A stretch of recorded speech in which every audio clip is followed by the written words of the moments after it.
Nous aurions pu faire toute l'émission, mais je voudrais aborder un autre sujet, c'est les demandes de droit de réponse que nous avons reçues à la suite de l'émission sur les stimulateurs cardiaques. Vous savez que nous avons, après le Canard enchaîné, repris l'enquête, nous vous avons présenté un témoignage en ombre chinoise, et nous avons dans cette émission évité, je crois que c'est une des règles que nous avons dans cette émission, d'éviter le plus possible de citer des noms. Nous voulons dénoncer des systèmes qui nous paraissent défectueux ou même scandaleux, mais non pas des hommes. Bon, à la suite de cette enquête que nous avons faite avec donc le Canard enchaîné, il y a eu dans Magazine Hebdo et dans le Quotidien de Paris une campagne violente qui a attaqué non seulement le Canard enchaîné mais notre émission, avec dans Magazine Hebdo une couverture. Oui, là, ils sont là. Ils sont là, donc effectivement, le vrai scandale, les pacemakers.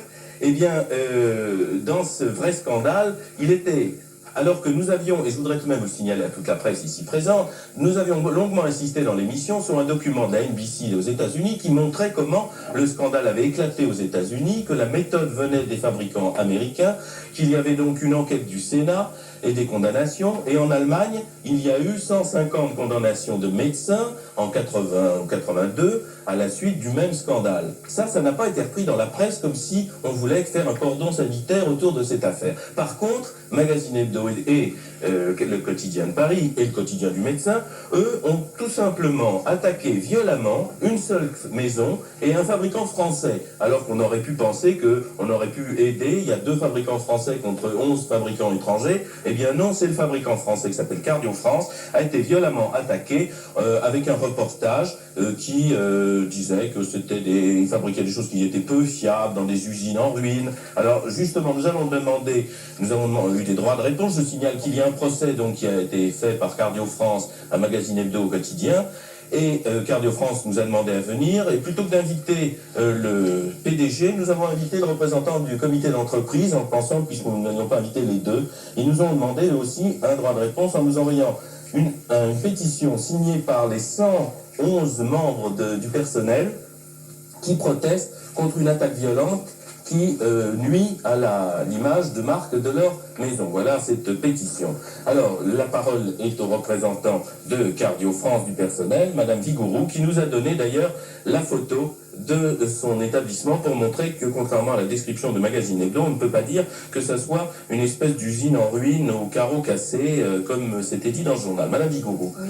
Donc, je représente le personnel de l'entreprise Cardio France, et tout le personnel est indigné envers certains journaux comme le Magazine Hebdo et le Quotidien de Paris qui publient des mensonges atroces et qui atteignent parfaitement, qui font une atteinte morale sur le personnel et sur leurs produits. Car tout ce que vous dites dans vos journaux, messieurs, Magazine Hebdo et Quotidien de Paris, est du faux. Et quand on parle de batchis, je me demande si vous n'en avez pas touché pour publier ça. Parfaitement. Tout dans la nuance. Alors, voilà. Mais tout dans la nuance, vous savez que vous n'avez pas fait dans la nuance. On va répondre sérieusement. Madame représente le comité d'entreprise, alors que Magazine Hebdo dit que les élus du comité d'entreprise... Michel Pollack, le PDG de Cardio France est parfaitement dans son rôle en nous demandant des dommages et intérêts, parce qu'il estime, à juste titre, que sa maison a été lésée. Il demande la bagatelle de 14 millions, ce qui est certainement une somme suffisante pour renflouer une entreprise en difficulté. Le délégué du personnel est parfaitement... Le délégué du personnel est parfaitement dans son rôle, lui, en défendant effectivement l'emploi, et je comprends parfaitement l'émotion du personnel d'une société qui se voit mise en cause dans une conjoncture où on peut craindre pour la réputation de sa maison, et ensuite, donc, pour son emploi. Mais vous, Michel Pollack, vous n'êtes pas tout à fait dans votre rôle, car l'autre semaine, vous nous aviez incité vivement, très joyeusement, à enquêter. Bon, nous avons enquêté. Vous n'avez rien fait. Alors, nous avons trouvé 2 choses. Nous avons trouvé 2 choses, vous permettez? La première, c'est que, effectivement, et François Lebret y reviendra, je crois, Cardio France a été victime. C'est comme ça, ce n'est pas nous qui l'inventons, c'est l'organisme qui contrôle la stimulovigilance en France, Stimarec. Cardio France a été victime sur ses appareils d'un certain nombre de pannes graves qui mettent... Mais non, mais... Alors non, c'est complètement vrai. C'est complètement vrai. C'est complètement vrai. Mais si, écoutez... Nous avons le tableau de Stimarec. Alors, la réunion de hier soir, le résultat de la réunion de hier soir de Stimarec, en 1984, année en cours. Et pour les renseignements qui sont actuellement en possession de cet organisme commun aux médecins, pour essayer de faire de la cardiovigilance. Non, mais Il y a eu 42 pannes sérieuses de matériel Cardio France, dont 25 mutités et 17 emballements.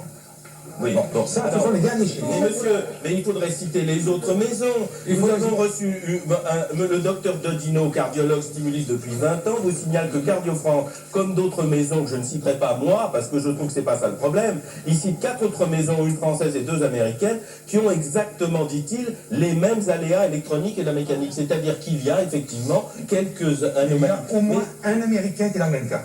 Eh bien oui, mais alors pourquoi avez-vous attaqué une seule maison alors que le problème non, mais est déjà... c'est elle qui attaque maintenant. Mais pas du tout. Je vais vous dire en quoi. Mais non, monsieur, Michel Pollack, mais je vous dis en quoi. Vous nous demandez de nous expliquer, laissez-nous nous expliquer, c'est extrêmement simple. Oui. Le canard enchaîné dit en août dernier, il y a en France des cardiologues malhonnêtes, il y a des médecins corrompus. Bon, vous vous intéressez à ça, on n'arrive pas à en trouver, vous faites devenir un homme masqué, ça amuse les spectateurs. Bon, non, mais attendez une seconde, ne m'interrompez pas. Bon. Et en revanche, deuxième partie de l'enquête, il y a 3 personnes qui ont des noms, qui témoignent et qui disent, ça n'est pas moi, ce sont eux, ce sont les 3 personnes. Oui. Le docteur Mujica, cardiologue connu mondialement, Oui. bon, un autre médecin et M. François Lecher, ancien employé de Cardio France. Or, ce sont ces 3 personnes-là qui disent Cardio France, pour les 2 médecins, nous a proposé des pots de vin, et pour le 3e employé, j'ai été chargé de proposer ces pots de vin. Alors moi je suis très surpris que ces personnes-là ne soient pas là, il faudrait les confronter aux gens de Cardio France, savoir si elles maintiennent leurs accusations et permettre à ce débat d'avoir lieu.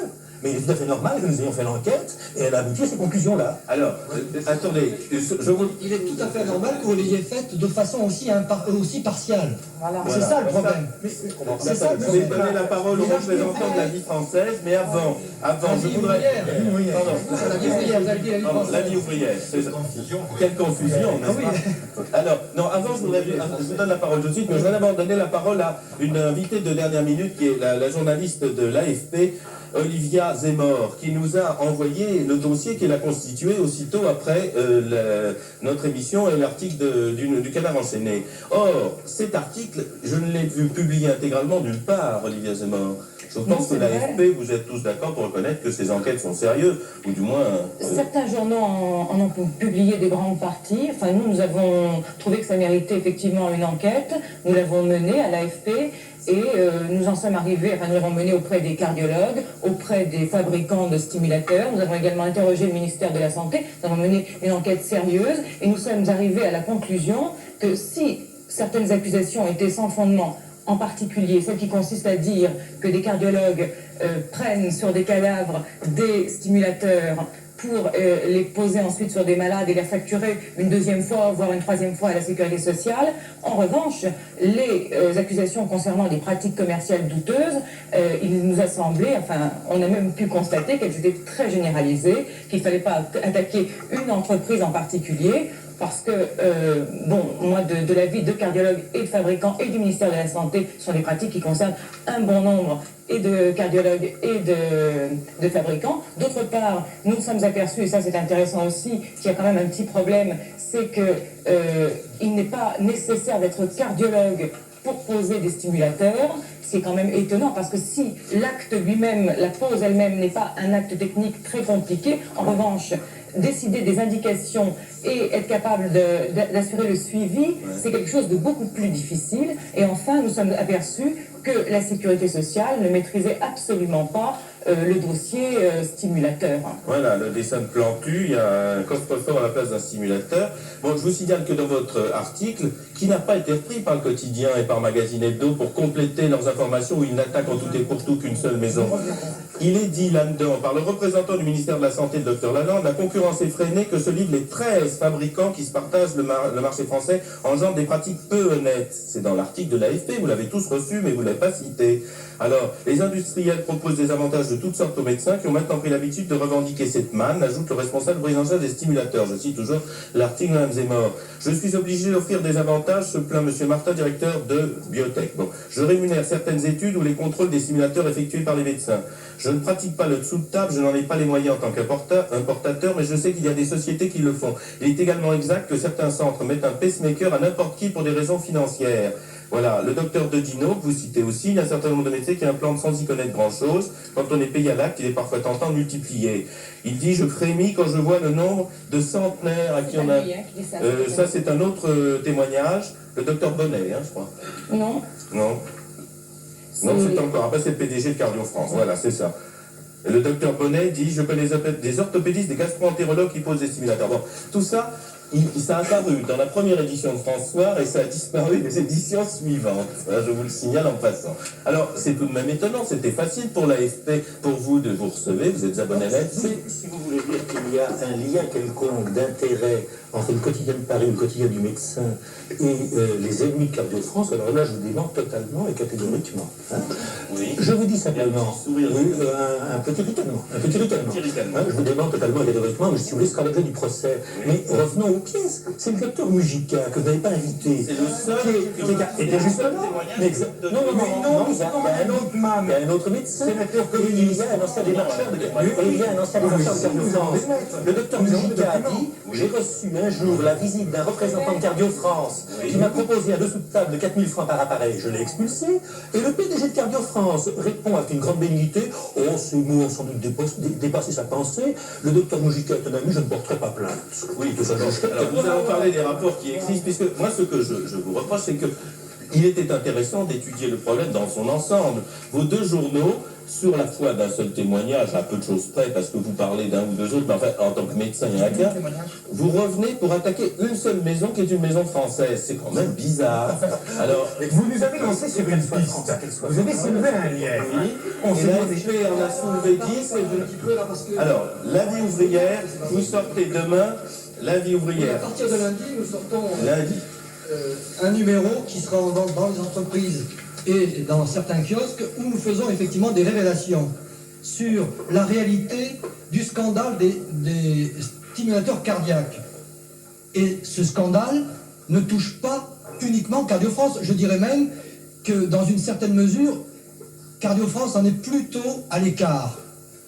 Même s'ils sont obligés pour leur existence, effectivement, de faire un petit peu comme tout le monde fait, mais d'ailleurs c'est attesté par un rapport qui a été commandé par le ministère de l'Industrie il y a quelques années, où on explique très clairement dans ce rapport que les Américains, dans leur volonté de s'installer sur le marché français pour le dominer entièrement, pratiquent, grâce aux revenus, aux profits qu'ils réalisent en Amérique sur ce marché-là, les transferts en France pour effectivement proposer des bacs chiches aux cardiologues, aux hôpitaux, cliniques et autres. Et qu'effectivement, dans la foulée, les constructeurs français sont obligés d'une certaine façon de pratiquer la même chose. C'est quand même présenter les choses d'une autre façon. Et alors, puisque Magazine Hebdo et Quotidien de Paris se vantent d'avoir fait une enquête qu'ils considèrent objective, honnête, eh bien, moi je voudrais quand même leur rappeler un certain nombre de choses et de documents que nous nous sommes procurés, que je suppose vous auriez pu vous procurer vous-même si vous en aviez eu la volonté. Mais mon point de vue, c'est que vous avez fait un choix. C'est le choix de provoquer la disparition du seul constructeur français à 100%. Parce qu'effectivement, il existe plusieurs constructeurs français, mais qui sont quand même, pour une certaine partie de leur capital, dominés par des étrangers. Bien.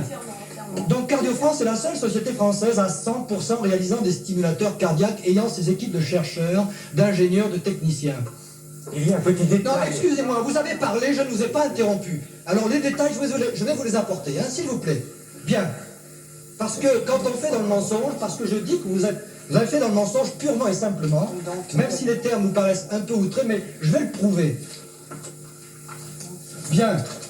Vous dites donc que Cardio France serait le seul à pratiquer le bac chiche auprès de cardiologues. Vous en citez un qui, y compris, s'est trouvé, disons, très gêné, très outré qu'on ait pu lui proposer 4000 francs. En l'occurrence, le professeur Mujica, mondialement connu, comme vous venez de le rappeler. Eh bien, je voudrais quand même dire que le professeur Mujica, qui se part de beaucoup de vertus, a, en 75, vous me direz que depuis il a pu évoluer et changer dans le bon sens, mais quand même en 75, il écrivait une lettre à monsieur Jacques Buffet, qui est actuellement un des dirigeants de Cardio France, mais qui à l'époque était vendeur chez Ella, qui est l'autre constructeur français contrôlé à moitié par Saint-Élabo, C'est quoi Santé Labo? C'est aussi c'est un groupe, enfin c'est L'Oréal, Santé Labo, on ne va pas rentrer dans les détails. Nestlé, tout ça. Voilà. C'est Nestlé d'ailleurs. Nestlé. Au départ c'est Nestlé. Ça veut dire ce que ça. C'est-à-dire Allez, on va vite à l'essentiel. Voilà. Alors je vais vous lire simplement ce petit passage de la lettre qu'a faite M. Mujica à M. Jacques Buffet, qu'il tutoie d'ailleurs. Un petit passage. Je voulais te dire que les engagements que j'ai pris envers vous, c'est-à-dire envers la société ELA, au début de l'année, seront tenus. Je te les rappelle. 350 à 380 appareils. À ce jour, j'en ai posé 289. J'ai mis 289 ELA depuis le 1er janvier. D'ici à la fin de l'année, je pense en commander entre 100 et 120. Mes engagements seront donc même dépassés. J'ajoute, j'espère, plus exactement, et là, je vous demande de bien écouter, que vous tiendrez également les vôtres. Et il souligne le passage lui-même dans le texte. Je veux dire que, bien sûr, ça n'est pas dit directement, mais on peut interpréter cette phrase de façon diverse. J'ai tendance à considérer que Monsieur vous dites Mujica... des choses encore plus précises que ça, parce que vous dites qu'il y a des liens financiers qui ont été très longtemps entre Monsieur Mujica et Monsieur Buffet. Nous voulions éviter de... Hein? Vous l'avez écrit. C'est tout au long. D'une manière qui n'est pas tout à fait Le docteur Mujica... lisez-le, alors. Le docteur Mujica a effectivement été un des dirigeants de cette société Cardio France pendant plusieurs années, et puis à la suite de toute une série de tribulations sur lesquelles il serait peut-être intéressant d'en dire. S'il vous plaît, laissez-moi parler. Ça n'est pas une révélation. Vous nous accusez de mensonge. Vous nous accusez de mensonge et d'omission. Mais je vais les faire, les révélations. Non, mais vous permettez, vous nous accusez de mensonge et d'omission, et en particulier d'avoir remis les liens du docteur Mujica avec la société de monsieur Buffet. C'est tout au long de ces deux colonnes, voulez-vous que je vous les lise? C'est raconté en détail. Ils font la même société au départ, ils se séparent ensuite, ils revendent ses parts, etc. Je vois vraiment pas de la révélation. Allez à l'essentiel.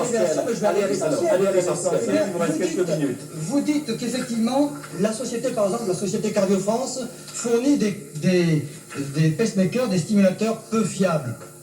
Et vous produisez dans Magazine Hebdo, puisque là, vous êtes plus précis que le quotidien de Paris, même si vous reprenez la même thèse, vous dites pour le prouver, vous reproduisez une lettre du docteur Jean-Paul Letouzé, qui travaille au service du professeur Robert Slama à l'hôpital Lariboisière.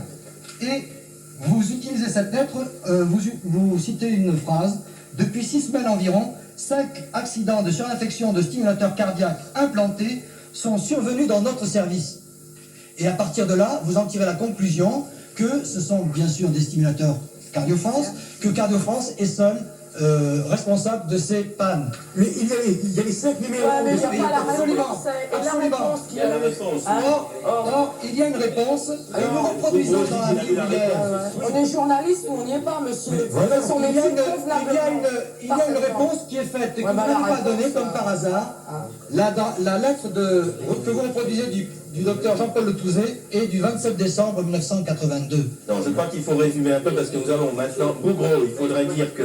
Non, mais j'en suis au point précisément de la révélation. Là. Je vous redonnerai la parole après, mais je crois que le téléspectateur, comme certaines des personnes qui sont sur le plateau, doivent avoir un peu l'impression bizarre d'assister à un règlement de compte. Voilà. Je voudrais confirmer. En fait, il s'agit bien d'un règlement de compte. Voilà. Alors, nous, on a enquêté aussi. Libération enquêtée, on n'en a pas dit pour le moment. On a publié une enquête d'ailleurs assez longue, puisqu'elle fait 4 pages. Non, attendez, elle fait 4 pages. La réponse est Canard enchaîné qui a fait des révélations. Hein. Alors, nous critiquons aussi bien d'ailleurs Droit de réponse, Le Canard enchaîné, Magazine Hebdo et Le Quotidien. Alors, j'ai pas l'habitude de prendre des donneurs de leçons, c'est les donneurs de leçons.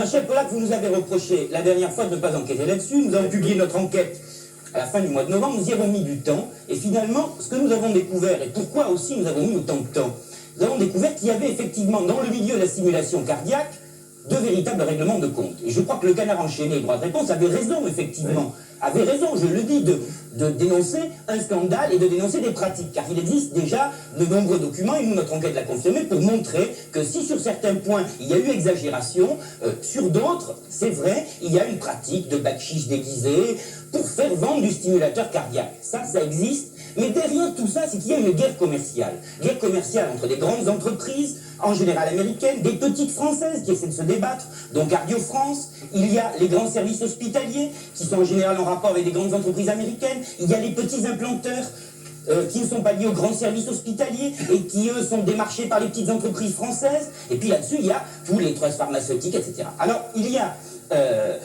une guerre là-dedans. Et cette guerre s'est même traduite par des choses étranges, car quand on fait l'enquête, on s'aperçoit que des faux ont circulé. Le Canard enchaîné a été trompé, par exemple.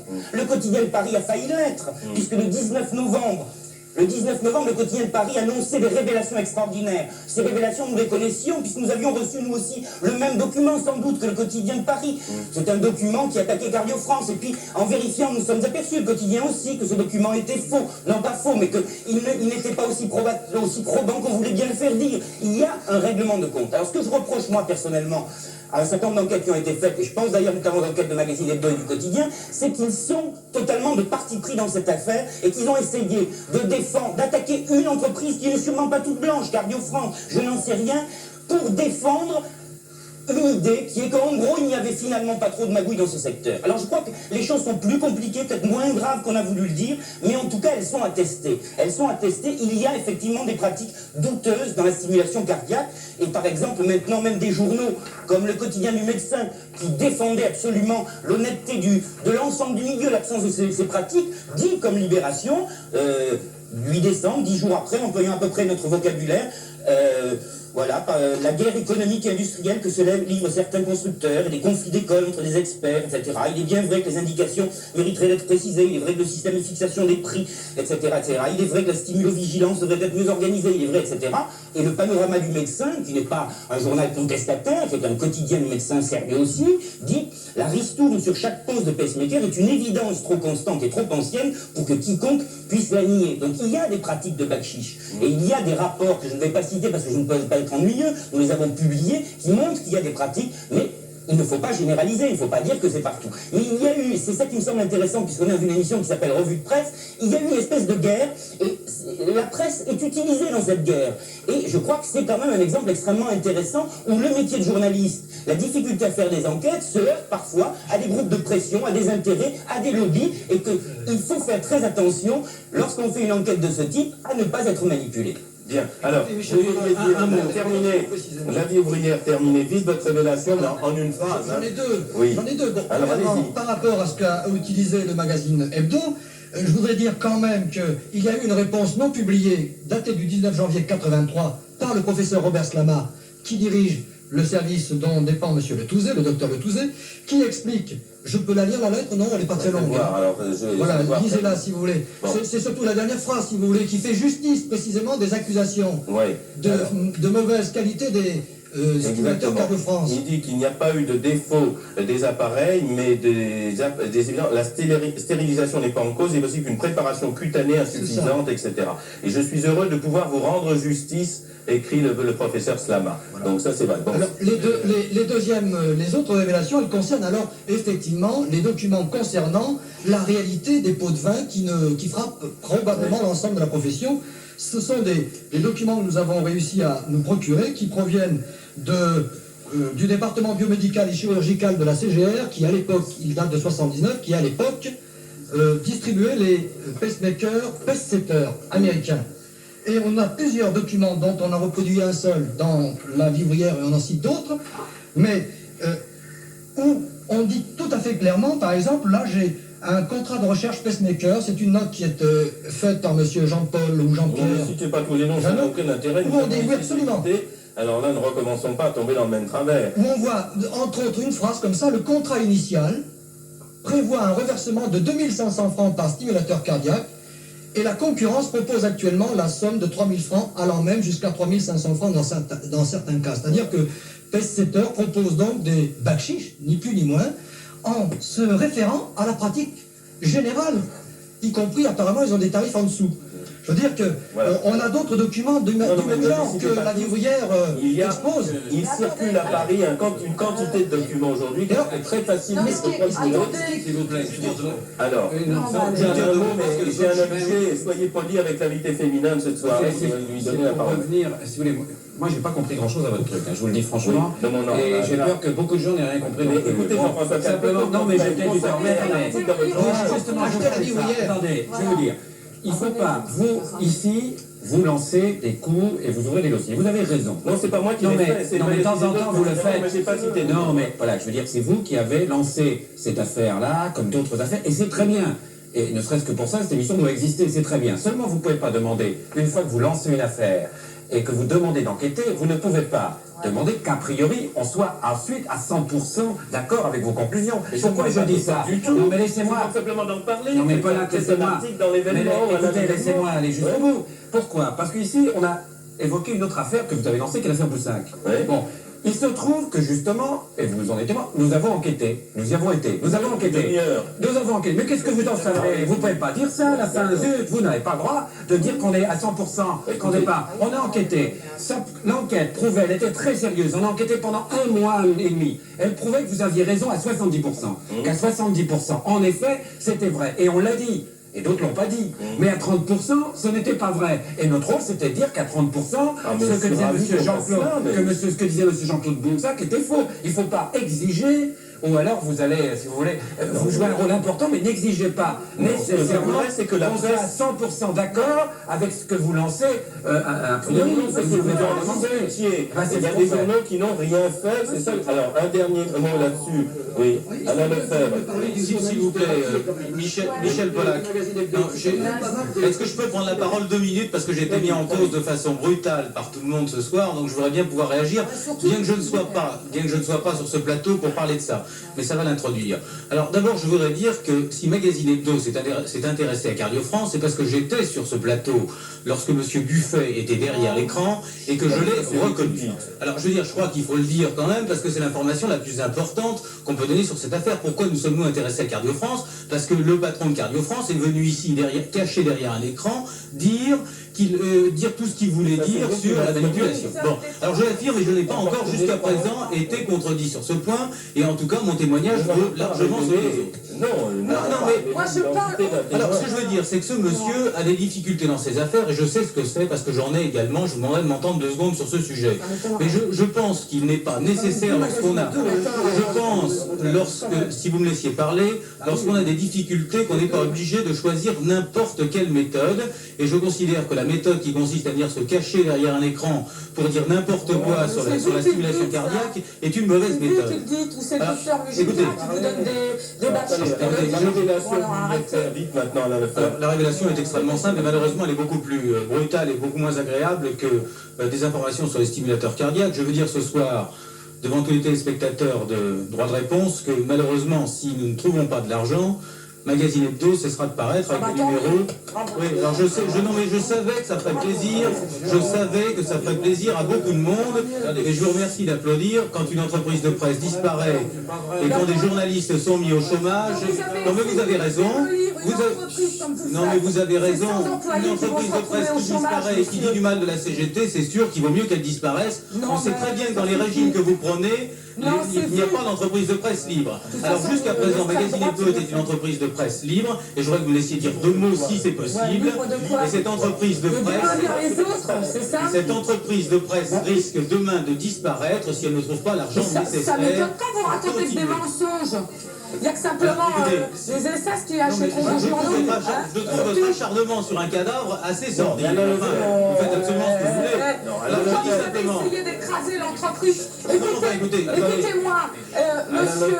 Je sais que votre scandalisé, je pense que vos téléspectateurs, Michel Pollack, le sont avec moi. Parce que je suis en train de parler de choses graves, y compris de suppression d'emploi, madame, si vous voulez le savoir. Vous intéressez infiniment plus que n'importe quoi. Justement, vous avez essayé de mettre 100 personnes à la porte. Écoutez, ne mettons pas les choses sur le même plan, je vous en prie. La même chose. Vous êtes victime, c'est l'arroseur arrosé, votre histoire. C'est une histoire d'arroseur arrosé, vous savez très bien, monsieur Buffet est venu essayer de mettre le bordel sur le marché du stimulateur cardiaque sur ce plateau. C'est vous qui le dites parce que vous vouliez vendre un petit peu de journal, oui, parce que vous faites faillite et vous avez réussi. Alors c'est tout à fait naturel. Alors je dis simplement que si ça vous réjouit, je pense que ça oui, ça me réjouit parce que non, ça c'est les journalistes qui ont fait l'enquête quand même. Alors, un dernier mot à la vie ouvrière. Ça ne m'étonne pas avec des gens comme ça, des employés. Qui était le journaliste, ou qui est le journaliste Emmanuel Ratti qui a fait l'enquête pour Magazine Hebdo? Il faudrait quand même savoir que ce journaliste est au moins un fasciste. On en a la preuve parce que il vient de Rouen, Et il était à la tête. Mais c'est vrai. Et ça, Mais c'est ça vrai. m'étonne pas que vous faites Non, ça. mais dites pas n'importe quoi, d'amalgame stupide. Emmanuel Ratier. Candidat Monsieur Lebret, UDF. Bah oui, écoutez, lisez Valder. il a écrit dans un journal qui est... Vous voyez, Ce que je peux vous dire, Il s'agit de gens qui s'appellent Valder, dans lequel il y a des articles sur les Waffen-SS, les nazis. c'est ça qui vous en c'est titille. à lui que vous faites appel pour vos enquêtes. C'est quand même pas mal. Ce que vous êtes en train d'essayer de condamner là, c'est le candidat contre Roland Leroy. Moi, je suis surtout en train de Alors. Mais ça, c'est pas une Non, preuve. allez, Je l'ai jamais vu. Non, mais ce que je voulais dire, Alors. C'est dommage. Faut qu'ils ont fini. Non, écoutez, ça suffit, je voudrais un dernier mot. Alors, on va lever le débat avec une très jolie femme sur ce plateau. Je vous signale que, il y a un mois, vient de paraître aux éditions Michel Lafon, Carrère, un livre de Larissa Doublet, Pierre Sera et Larissa Doublet, Le crime de la Tourelle. Alors, je voulais, mais je crois que nous referons une émission avec Larissa Doublet, parce que je voudrais qu'on